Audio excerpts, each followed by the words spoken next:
So I started working with that task force back in 1996. For some time, I led that group, and we studied the Dnipro basin. And I'm one of the oldest researchers working in this area in Ukraine and beyond. So that's my picture taken back in 1986. I've changed a bit since then, and I've accumulated huge experience since then. So you can see the contamination spot above Kiev, close to the Pripyat basin. And we had to assess it and to propose measures to counteract it, to reduce the radioactivity and to prevent the discharge of radioactive waters into the Pripyat River.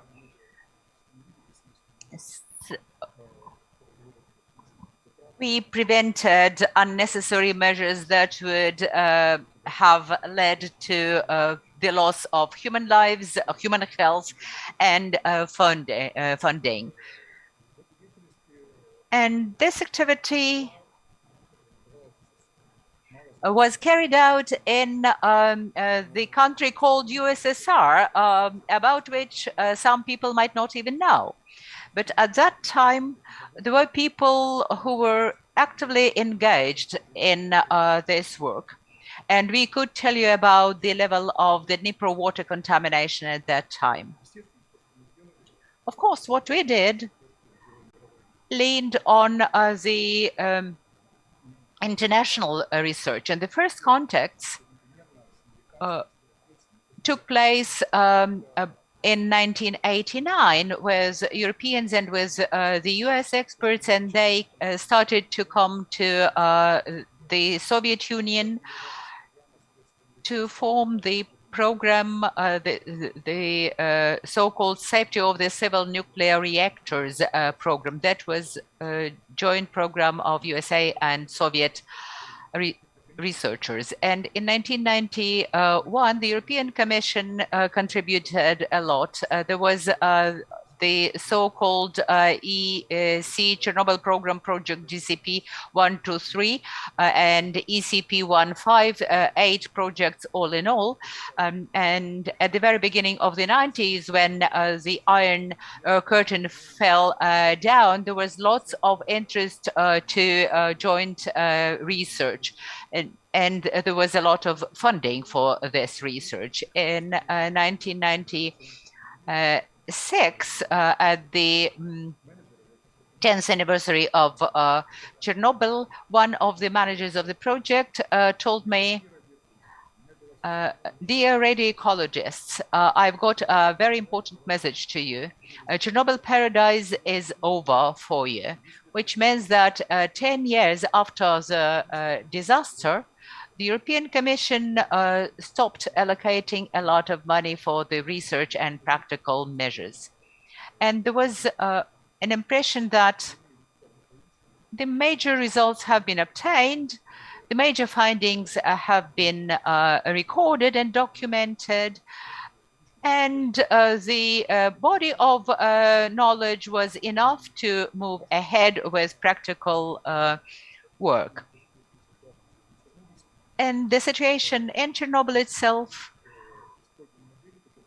transferred to the use of models developed in Chernobyl in terms of decision making, and that helps us to model emergencies at any NPP.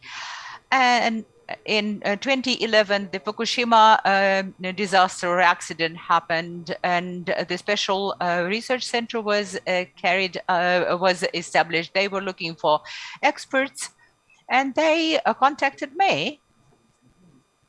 And I set a number of workshops and theoretical seminars. I stayed in Kiev and actually did research for both institutions, which was very beneficial because I could use all the knowledge that was accumulated in Kiev. But since 2013, I've been working for the Fukushima University.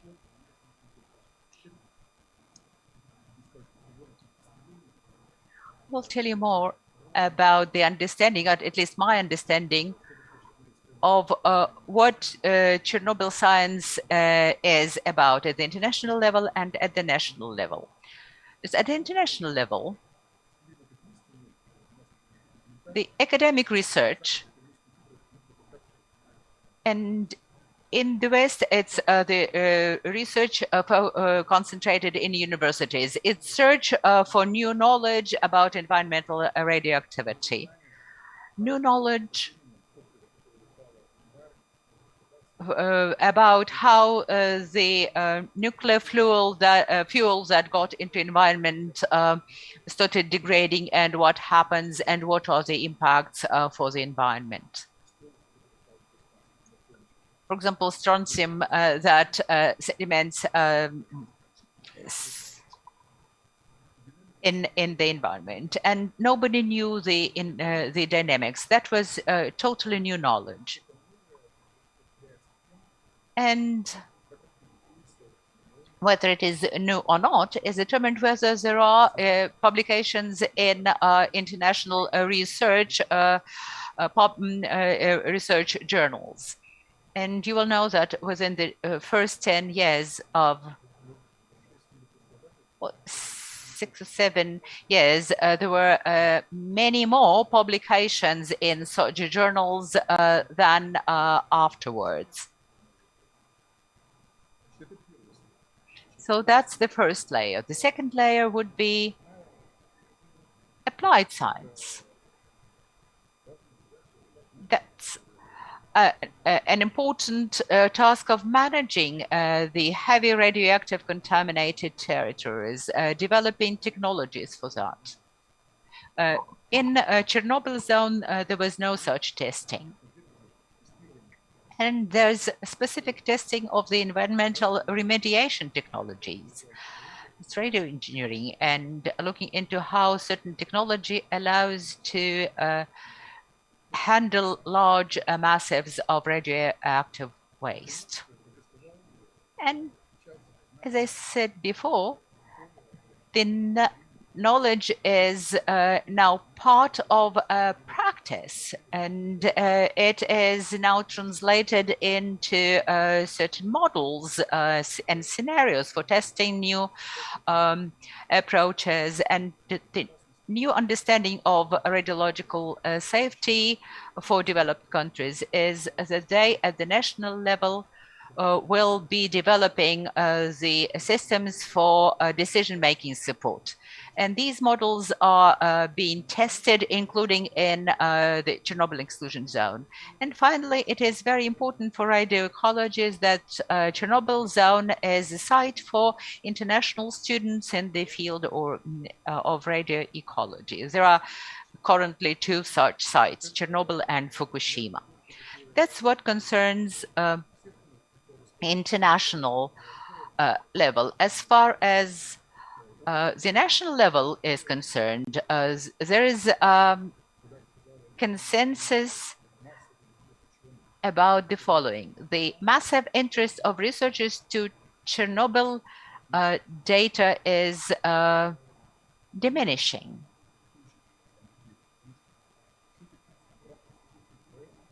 People are working within their own projects, and these are the people whose life is related with Chernobyl.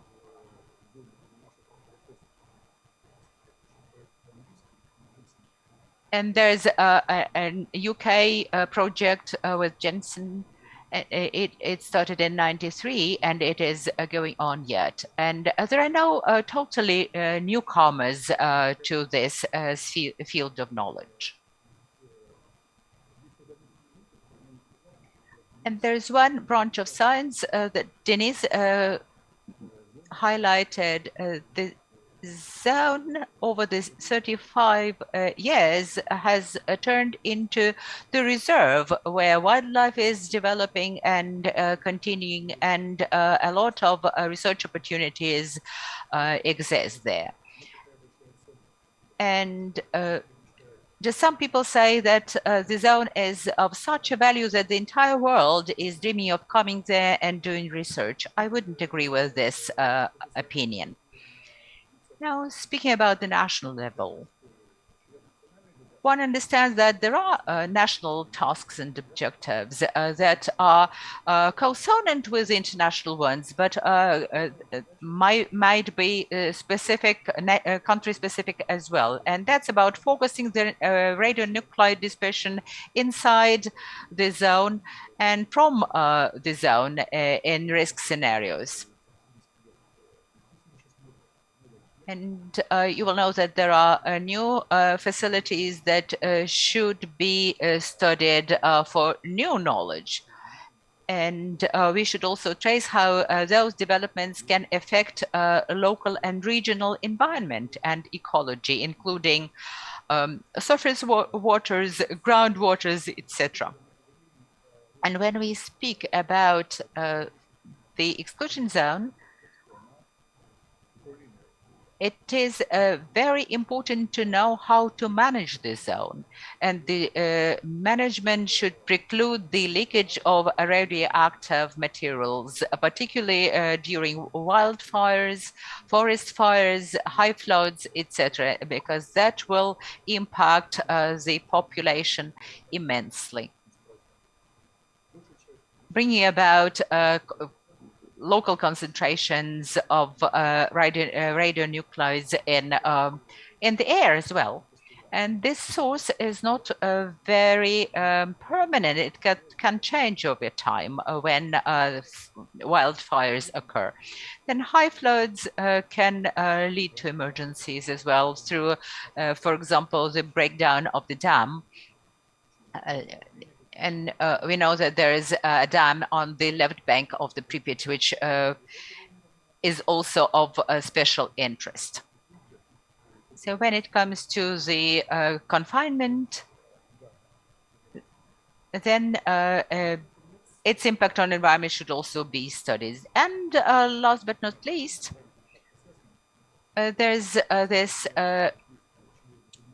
term environmental impact assessment. Since this zone is at the threshold of new breakthrough solutions, so there's rezoning, reserve management, potential long-term storage, etc. So all of such facilities should be assessed for their environmental impact. For example, the rezoning impact should be calculated and quantified. The territory of the zone remains unchanged over the 35 years. And if you go via Zheleznyak, your dosimeter will not show a peak in radiation, and you will be traveling for dozens of kilometers, and the dosimeter will show the same count. And there are two approaches here. One is the Japanese one. 10 years after the accident, their radiation has reduced by half. And the Soviet approach was just to think of how to change the borders or boundaries of the zone in order to recover and return part of that zone into the national economy. The solution is to be found in the early independence years, whereby a totally new region was created in Ukraine, and that's the exclusion zone. It is managed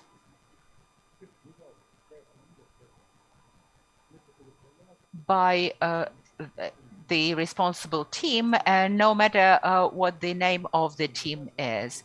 Now, speaking about the reserve, I understand that the managers should be trying to do all they can to take into account all of those issues. So, and radiophobia that exists in the society is yet another issue to be discussed. When I speak about the theoretical support to the exclusion zone, Ukrainian researchers do a lot, scientists do a lot. But the population was never educated about the long-term impacts of the accident.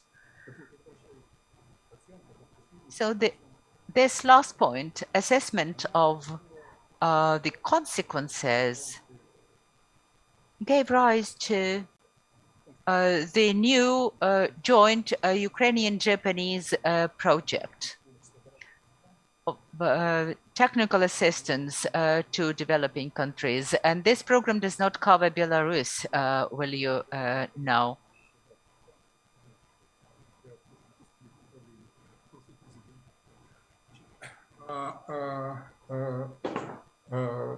Так вот, для слаборазвитых стран есть техническая помощь. Техническая помощь, она сводится еще к тому, что...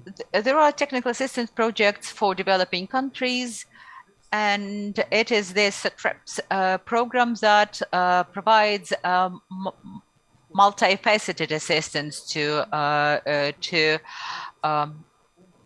Ukraine. And Ukraine was seeking a second opinion, and that was opinion of the Japanese researchers. And we tried to more effectively analyze the Ukrainian situation.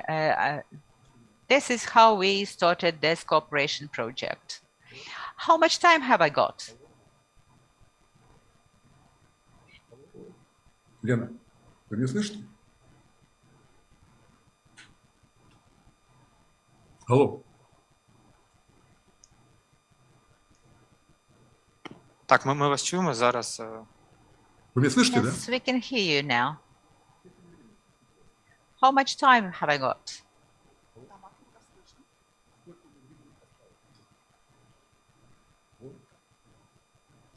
Вы еще можете полчаса говорить. Нет, я не могу. Окей, у меня еще одна встреча. Хорошо, значит, я уже близко к завершению. Значит, меня тут перескочило. Значит, я перехожу к проекту самому японскому. Значит, вот в рамках... I'll tell you about this joint project. Within this project, within this idea, there are two funding partners. One is Japanese Science and Technology Agency and Japan International Cooperation Agency. Japan International Cooperation Agency is akin to USAID or DFID or DAD or things like this. And then there, as I said, there is the Japan Science and Technology Agency. We won this project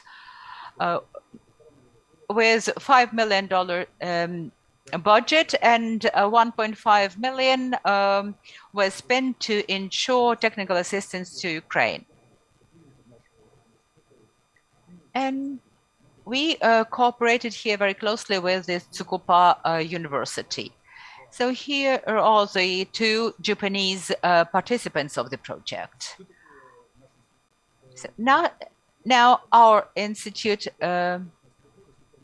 here you can see a picture dating back to 2018, but very little has changed since. So this team includes, as you can see, American scholars, Alexei Konakov, Yelena Parinyuk,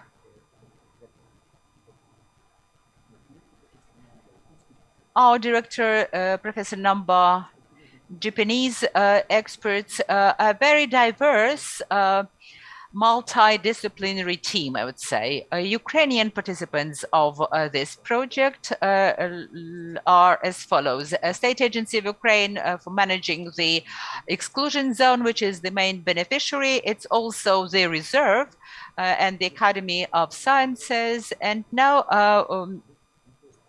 the institutes of the National Academy of Science. 12 institutes all in all participating in this project. It's a large-scale program I tried to bring together Ukraine's national team of experts in Chernobyl issues. Tasks and objectives of the project. That's the research and getting new knowledge, which is very important both for the Japanese counterparts and for the Ukrainian ones. And I see it as a time machine because in that very area, the time seems to have stopped. And of course, there are certain specifics of the situation there. I won't go into details thereof right now. So we have to assess short-term, mid-term, and long-term dynamics of radionuclides in forests, agricultural systems, aquatic systems, and the situation is very volatile and changeable. So, and there are certain gaps in the knowledge that is available. So 12 Ukrainian Research Institute and our team are trying to actually trace that dynamics. And this object is totally unique. And there's a separate task or objective related to it. And we are looking at the migration of the atmospheric air and how it carries radionuclides. And there was an idea that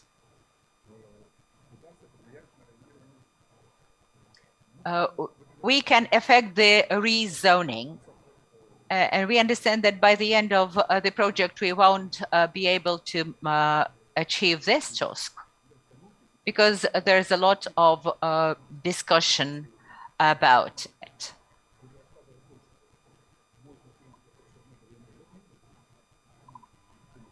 And as I said, there's this high level of radiophobia amongst the population.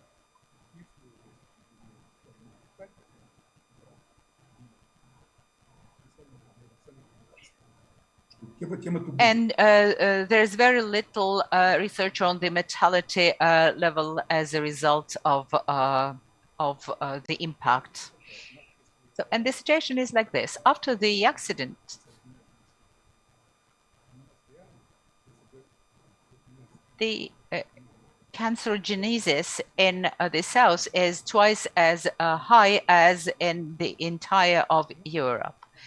Not because of the Chernobyl accident itself, but because of other factors that affect the health of Ukrainian population.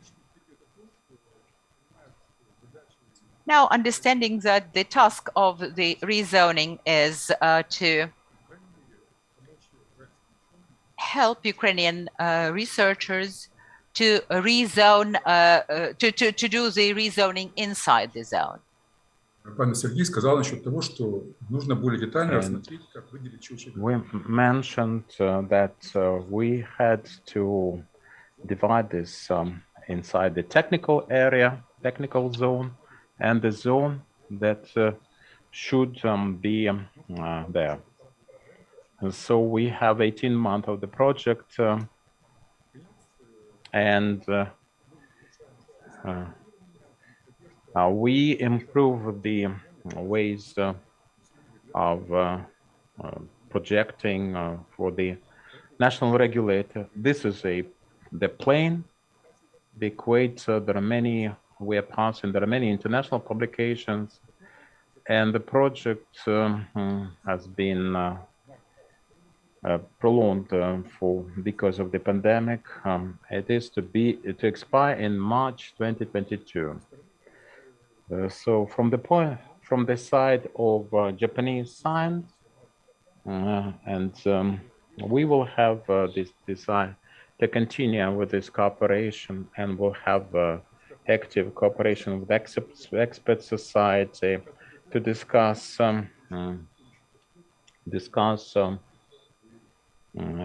this cooperation. I would like to be optimistic. There's a high probability that we will have this accepted, there will be another application for another 5 years in autumn 22. So all the society will have the skeleton of the sketch of our tasks, and we'll continue. Well, not to trespass on my time duly. I have the objective view of Chernobyl not being of such value. It's an asset, but it is underestimated.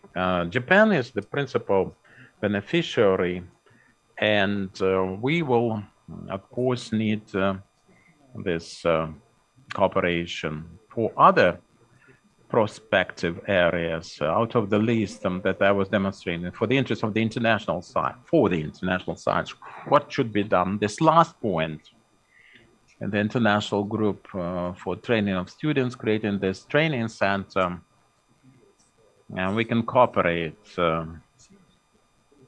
on Fukushima for a joint training development that will be in the forefront, and for every area we will pay attention to respective areas. It was pleasant to see that for the scientific potential it was necessary and to use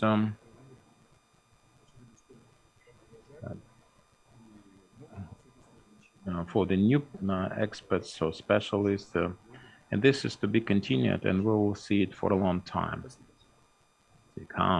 Thank you.